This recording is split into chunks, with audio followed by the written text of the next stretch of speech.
Hey there, welcome to another edition of What Barrie's Talking About from Barrie 360. I'm Dan Blakely. On this week's program, Big Brother's Bowl for Kids' Sake is fast approaching its biggest annual fundraiser. We find out more about it, how you can get involved, and more about the work the organization is doing locally. Barrie Colts clinched a playoff spot last week. We get our regular update. And here's another fundraiser, this one for the Elmvale Food Bank, and it involves a tiny, giant snowman. Sit tight. We get the conversation started after this.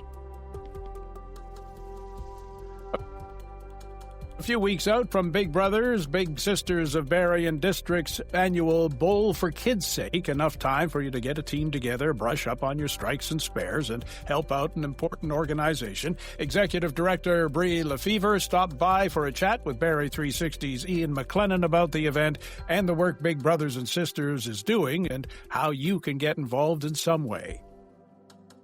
You're always fundraising, but this is your biggest fundraiser. Tell us about Bowl for Kids' Sake. It is. We are ramping up for our annual Bowl for Kids' Sake, which is opening on Thursday, March 26th, and will run through till the following Thursday of April 2nd. It is absolutely our largest fundraiser of the year. This year, we have a very large goal of $150,000, which will go directly to supporting our mentorship programs throughout Barrie and the entire area. And we need it now more than ever because we're definitely seeing an uptick in both our little increase, so a lot of youth and families that need support through the area. But luckily, we're also starting to see a bit of an uptick in our volunteerism as well. So we've recently had an increase in bigs that are coming through to look for support.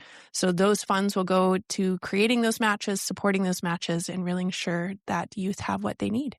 What are some of the challenges as an organization you face in terms of meeting needs of the kids, but at the same time trying to attract volunteers when people, are tied down, it seems a lot more? Absolutely. I think especially since COVID and probably prior, we're definitely starting to feel just the social pressures. Everybody has a little less money in their bank account at the end of the day. It feels like a lot more demands are happening on us.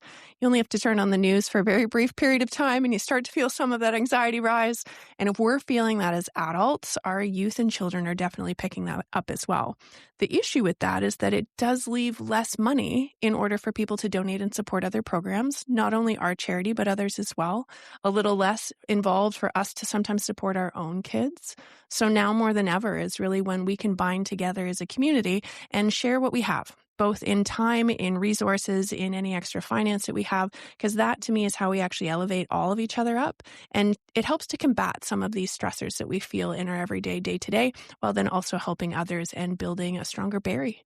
A critical component about your organization, too, when we talk about volunteering, is not just one silo. There are different opportunities in terms of where a person can offer their, their support to a young person. Maybe you could pick a couple of, areas where you can volunteer. Absolutely. We have a wide range of programs that interact directly with the youth. The most traditional is what most people are familiar with is our community-based one-to-one. So we have a big that interacts with the child and their family. Everything is basically run between those two, so really flexible for how time works, both outside of work as school hours. It's usually in evenings and weekends, and those bigs generally see their use 2 to 3 hours a couple of times a month.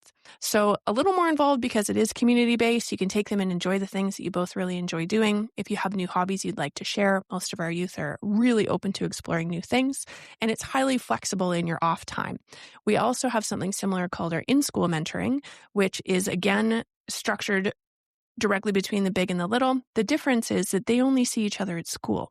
So these bigs come in during the school year only, the same time, the same day, every week. It's for an hour, so fits great into lunch hours or, downtime if you have some downtime during the day. You can schedule it right in. It's not over Christmas break. It's not over March break. Takes a break for summer. So for people that still really want to get involved and have that direct one-to-one intensity and impact, works really well because then the schedule is based around that for where sometimes some of our schedules get busier as well. And then we also have couples programs. So if you and your partner are really interested in volunteering, but one can't necessarily make it work all the time, but you could split it between the two of you, that's a really great way to get involved as well. So same thing as our community-based, but it's now just your couple in your home. So it's easy to be able to match where you both become bigs and can help kind of tag team that off in order to support the youth. And then a really great way for other younger people to get involved is our youth programming. So we're starting to see an increase in this as well, because we're seeing a lot of people under 30 really trying to find opportunities to engage in volunteer opportunities. And this is a way that they can now come in and connect and mentor groups of youth for 6 to 8 weeks.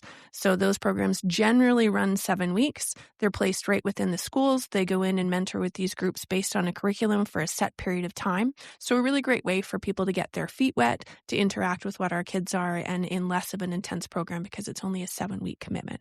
So lots of opportunities. So lots of opportunities. Sometimes they may go in with, well, I'm not really good. I'm not with maybe a 9-year-old. I'm better with a little older. What's the age in terms of when young people are involved with the program in terms of, big brother or big sister? They need somebody. Absolutely. We see intake in youth between 6 and 18 years old. So we match youth anytime within that age range. But as you said, some people are better with certain ages and developmental stages than others. So in our matching and in all of our screening and pre-training, our highly skilled mentoring coordinators and staff work directly with the volunteers to really help carve that out, to determine who do you think you would work best with? What type of lifestyle do you lead? How could this fit in? And then because we get to know our volunteers and our littles and families so well, it really is those mentoring coordinators that have the experience and expertise to make those perfect matches. So it really is, tell me all about you. We learn all about them and find those relationships that will work really well together based on that feedback from both. You've got obviously what the background of the youth, and then you're learning from the volunteer, and you match up best you can, I guess. Right? Absolutely. Yeah. And we really get to know them. It's a very thorough screening process for intake for both for our littles and families as well as our volunteers. And I think that's probably the scariest thing I hear from lots of people. If I really want to do this, but I don't know how, where you're really not alone. We have highly skilled social workers that are with you every step of the way, that help fill in those gaps, address concerns as they come, really help to breathe in the fact that all we need is you. You just have to show up. You have so much to offer that you don't even realize simply by being ourselves. And by doing that, we allow the youth that we're serving the chance to do the same.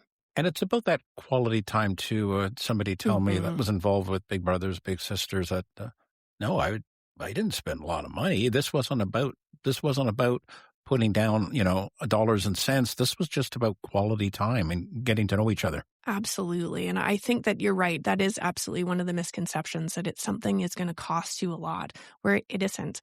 Most of our matches, they get together and they'll come back to one another's houses in the community-based programs, or they'll go for a walk along one of the pathways. A lot of them really enjoy hiking and outdoor activities and things that are for free, because that really is what the youth are after, is simply the time. And then in all of our in-school programs, both in the in-school mentoring and the groups, everything that you would need to interact and engage with them is supplied by the agency. So there's lots of ways where what we're after from the volunteers is time. And then, of course, what we're after from our donors to fill in and support that is the financial aspect. But many, many ways to get involved and to really suit the way that you can give best. And for Bowl for Kids' Sake, too, if somebody's saying, well, I'd like to get involved, but I don't know if our company's going to get involved this year or what have you. Can I still participate in it? And, how critical, too, is that corporate support, too, and community support? Originally, it really started as a very corporate-based event. And one thing that we've been really working towards is the fact that we are a family-serving organization, and everything that we do is actually highly accessible to families. So, yes, we have all of our challenges that tend to be focused on different industries and sectors through the professional sector. However, anyone can join those. So if you just want to come out and go bowling with all of your kids and your family, and that happens to fit on our construction challenge on a Saturday, you can still join. If you want to come and join us on our Teams Day, which is really open for community families on the Sunday, I encourage you to join. But if you just want to get involved at all, visit our website. Go and check out our Bowl for Kids' Sake, and you can register yourself and teams and your friends and your neighbors and your family. And we would just love to see everybody involved in any capacity that they can. And everyone is welcome in any of the events that we have open for Bowl for Kids' Sake. And we talk about the volunteers and the youth, but also a critical component of any charity, any organization, are the frontline staff, too, Yes. that without them, you don't exist. Absolutely. And they're the ones that are really overseeing our volunteers, where we couldn't offer programs without our volunteers. And yet we need our staff in order to actually create, run, and develop what those are. Huge aspect of child safety. We really want to make sure that all our mentors are supported, that our families are supported, that the youths are getting the programs and services that they require. And in order to do that, it's our frontline staff that really make and bridge those gaps. They are the ones that pull it all together, and they're ultimately what make our organization run. You're raising money and having fun. And if you end up in the gutter, Absolutely. so to speak, with the vault, that's okay too, right? Absolutely. There's no judging, no judging. No, and sometimes we even have contests of who can get the best gutter ball in there, and the event's really fun because we know that none of us are professional bowlers. We have a couple sharpshooters that are hidden in some teams, but most of the time we go for, people with the highest score and ways to really make it very fun right across the board. Even if you haven't put bowling shoes on for the last decade, you can still come out and enjoy a great time. To learn more about Bowl for Kids' Sake and Big Brothers Big Sisters in general, log on to barrie.bigbrothersbigsisters.ca. Barrie Colts clinched a playoff spot last week, the postseason getting closer. Let's get an update from Colts analyst Gene Pereira. He's with our Julius Hurd. Colts are in the playoffs. They clinched a playoff spot on Sunday with a win in North Bay, but they're also on their fourth 5-game win streak of the season. So it seems like every time we talk, it's about how hot the Colts are at any given time. For you, when they swept that Michigan 2-game set, and then this past weekend, 3 games, including 2 in North Bay, what are your overall opinion on the team with 16 games left in the season? Well, they're just obviously on a huge roll here. The hottest team in the Ontario Hockey League, 16-1-1 in the last 18 games. That's a pretty impressive run. Just the one lone loss to Brantford. But, for a Barrie team that when you talk to them, their focus is clearly on, what's ahead with the playoffs. And, even when I asked them about clinching the playoffs, obviously Dylan Smosco said, look, it's a nice feather in the cap, but we're looking at bigger and better things down the road in the playoffs. So it's a team right now that's focused, and you see that on the ice. 2 thrilling comebacks in those last 5 games. So it really seems like they're playing playoff-style hockey. They know what it takes to win at the playoffs, even though we're not quite there yet. Are you sensing that from this team as well? Yeah, I think Barrie's at their best when they're kind of like a defense first, and being a difficult team to play against. They're physical, and when they play that style, like I said, they're a tough team to beat. And I think in North Bay on Sunday, in that third period, it got kind of a crazy period. I think there were like 7 goals between the two teams, and it's not something that Dylan Smosco was happy about, that kind of wide open style. But right now, this is a Barrie team that is, their penalty kill has been really good, good, and their power play, fourth in the league, has been right up there. So they seem to be, getting out to good starts for most games, and then just a real tough team to beat that third period. The OHL posted on social media that the Colts have 26 points since the trade deadline, which is the most in the OHL. Now we might have much larger sample size since the trade deadline, since some of those new faces have come over to the Colts, whether it's Von Richter, Zabeski, Wilmot, who was just player of the week this past week with a fantastic 3-game performance. What have you noticed that's really changed from this team in those past 15, 20 games? Yeah, I think just, the depth, when you look at the depth and, you start with Wilmot, who's just been on fire here, 7 goals in 5 games, and, his addition. And, the nice thing is they initially put him on that top line with Hemming and Bodwin, and they put him down with Salantra and Gardner, and he hasn't missed a step. He's just continued to fill the net, and, the addition of Von Richter back there gives him another big defenseman, Galaga, big minutes, play, power play, penalty kill any time of the game. And then Zabeski, I think you're starting to see the offense starting to come now. But again, he's another one of those tough, big physical forwards that are tough to play against. And it really suits Barrie's style. And, it just kind of knocks everyone down a peg. And all of a sudden you're just a lot deeper, a deeper lineup. And, playoff success, with it being every other night, a lot of it is about depth. And teams that don't have that depth obviously don't go long in the playoffs. And the 3 big additions have helped with the depth for the Colts. And, that's what they feel that now that they can, compete on a nightly basis, but as well in the playoffs when you get into those grinding games of every second night, they'll have enough depth to get through. So Wilmot this past week, 3 games, 5 goals, 2 assists. Since he's gotten over to the Colts, what have you noticed that's changed in his game maybe since he was with the London Knights? Yeah, I think it's opportunity. Obviously, when you play with Cole Bowman and Emil Hemming, that's a pretty nice landing spot when you come over. And but the thing with Wilmot, I noticed is some guys are just kind of they're contributors. They put up points, but they kind of rely on someone else. Wilmot doesn't. He sets up his plays. He's got great vision out there. He's just really smart player. And when you watch him, regardless of who his line mates are, he has a knack for finding them and just getting the areas. And the other thing is too, I notice is his goals come at pretty big times in the game, and he's coming up in big moments for them, and that's important, obviously. But he's a guy that sometimes you had a guy that gives you that depth, but he's a top 6 forward and he's a top producer. And I think the Colts have found a real nice piece in Wilmot there that is going to fit in nicely, especially in playoff time. Another scoring option, that's what you're looking for, and they certainly got that with Ben Wilmot. Obviously, Parker Von Richter, he had kind of an offensive surge, so to speak, when he first came over to Barrie, but now we're seeing a little bit more from Mason Zabeski, who also came over in the same trade, back-to-back 3-point weekends for him. What have you noticed that's improved over the past couple weeks in his game? Yeah, I think sometimes, you come over, you get a new line, and you got to find it with your teammates. And Zabeski was, pretty effective since day one. He wasn't getting the points. He was getting the opportunities. But now you're starting to see him bury it. And it's kind of what you expect with players like him. But, he's just a veteran presence, too. He doesn't kind of, I talked to Mason a couple of times, throughout the run, that when he got his first goal, he was kind of relieved to get it. But you had a feeling that he was to start putting up the points, and that's what's happening. And again, he's one of those guys that is very difficult to play against. He's not afraid to get in there, the corners, in front of the net.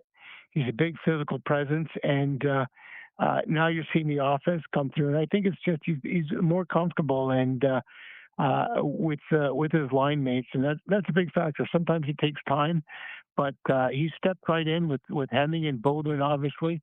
And he's kind of the big guy, the guy that goes in the corners and, digs out the puck in front of the net as well. With 2 playmakers like Hemming and Bowden, it certainly helps Zabeski start to get some in the back of the net. So this team right now, 76 points atop the Central Division. They have a 21-point lead atop the division. They've already clinched the playoffs. What are the odds that this Colts team can clinch the division before the end of February? I'd say pretty good, the way they're going. But this is a team. I always talk to Dylan about the standings, and he kind of puts it off. And again, it's kind of that day by day mentality, and that's the way he wants his team to approach it. He says they've bought into whatever's next in front of them is what they focus on. And I keep kind of running by him. Hey, you're a couple of points away from Brantford and at the top of the conference at home ice. And he said, look, no doubt home ice would, be nice. And he pointed out to that game 7 against Kingston when Barrie had the home ice. It was a big difference and decider in that series. And it's nice. But he said right now, we just want to get the focus on what our next game is. And it's worked for them.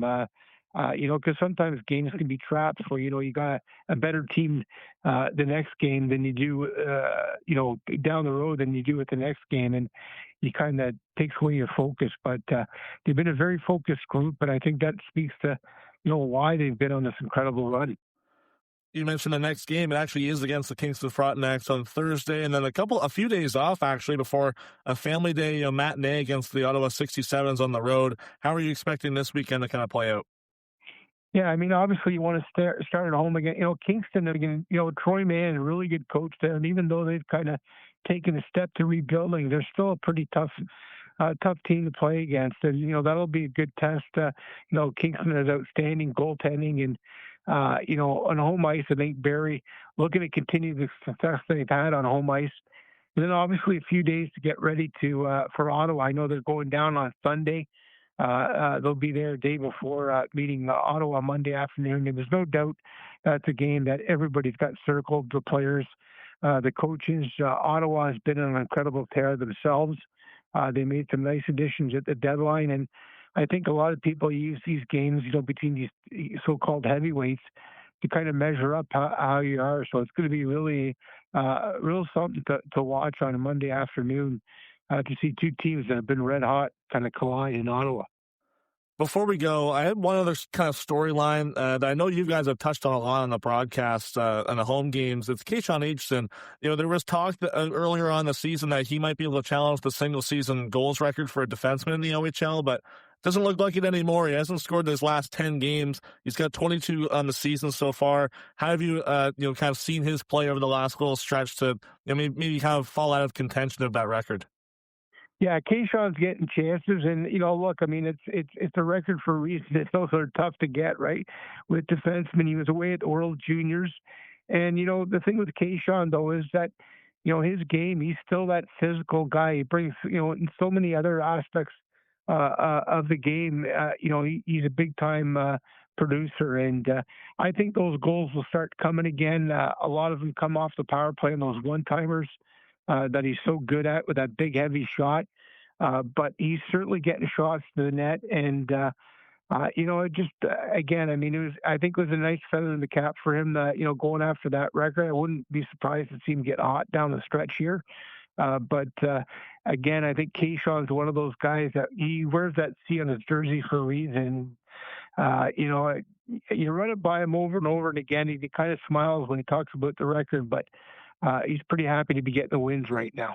It's not like he's not producing elsewhere, too. He's still producing, setting up his teammates on the power play, which is great to see. Yeah, those open ice hits, Julius. I mean, over the years, Eric Reitz was a former Colt defenseman and captain, and he was kind of the best open ice hitter I saw in a Barrie uniform through the years. But I think Aitchison has surpassed that. He's a little bit bigger, but and they're all just clean. They're just clean hits, and they're big, and they're crushing. And make no mistake. I mean, when you're on that Barrie bench, that gives you a big boost when you see your teammate out there just crushing opponents. And look, when you're forward with the puck, you're well aware of where Keyshawn Aitchison is on the ice, and if you're not, you're going to run into a pretty devastating hit. Well, he's a big reason why the Colts are on top of the OHL's power rankings right now, and I think I can speak for everyone when you see the mayor of Barrie finally get the jersey on and start hyping up everybody, that the whole city is going to buy in. So I'm sure we're going to see some big crowds down the stretch to end this regular season. Gene, again, I really appreciate your time again this week. I love the sellout crowds that are happening now. Let's hopefully keep it going, but it's just great to see the city of Barrie get behind the team right now. Looking to do a day trip? This one is not far away. On the front lawn of a home in Tiny Township is a snowman, a giant snowman, raising money for the Elmvale Food Bank. Here again is Barrie 360's Ian MacLennan with snowman maker Josh Faria. How did this family thing come together, this idea for this monster snowman? I built one in 2021, and there was a lot of people that ended up showing up. The news, I wasn't expecting all that traffic coming through. So when I built one this year, I decided to, what would be a good idea to get the food bank and raise some money, because I know times are tough for a lot of people. And so I decided to do that, and a lot of people have been coming out and just donating to a good cause. So everything worked out good. The community gets together. I get to see my neighbors. I get to see the kids every day. The school bus drives by, so they give me a wave every morning. So you have to see it to believe it. How tall is this snowman? So to just the snowman alone is 30 feet. With the hat is 33 feet. Where do you start? I mean, most people, do snowmen, snow women, so to speak, and they're, maybe 2 feet tall. But like, how do you, who put all this together? And who, hopefully nobody afraid of heights too. I had 2 weeks off work. I took 2 weeks off for the Christmas holidays. So then I decided, I'm going to try to finish this. To finish it, I had some time. I like to keep busy. I can't stay still. So I started that, and then it took a little longer than that. So I canceled my nose surgery and took some more time off work to finish it because I couldn't stop. So I just completed it, and that's all what happened there. Well, how do you get up to that 30 feet? What do you use to get to reach that? Extension ladder. So it's all done by extension ladder and rope in buckets. Any idea in terms of donations, how much you've collected? Money-wise, it's not too much because it's more for the food. I got maybe $30, maybe 10, 15 bags of food. And I guess the Snowman exists until Mother Nature takes care of things? Oh, yeah. The last 20-footer was there until Easter. And then we made it into an egg, and my nephews decorated it for Easter. So I think this one's going to be there a couple more weeks longer than that. Did you give a name to the Snowman? Yeah, the Tiny Giant. Perfect location, perfect name, right? Yep. What are the response been from the adults and especially the children when they drive by to see this? Well, they love it. A lot of them think it's fake or it has hay bales in it. It's full of snow. And a lot of people think I use machines to build it, which I didn't. That's what took a lot of the time, was filling it up with snow and then stepping on and compressing it. So that took a lot of time to do. In terms of days, weeks, how long did it finally take to complete the Snowman? It's hard to justify because I had some days off and work, but I think a little more over than 5 weeks, roughly. Any other creations in the back of your mind maybe for next winter? We'll see how the weather, how much snow we got. We'll see. Want to do a drive-by, drop off a donation? The address is 8 Dean Lee Boulevard in Tiny Township. And that's our program for this week. Thanks to Ian and Julius for chiming in, to Logan Miller for pulling it all together, and to you for listening. If you like what you've heard, please subscribe to What Barrie's Talking About. You can also keep up with What Barrie's Talking About on Blue Sky and X at Barrie360, on our website, Barrie360.com, and there's our daily Kickstart podcast, available from any streaming service and on our website. I'm Dan Blakely. Hope you'll join us again next week.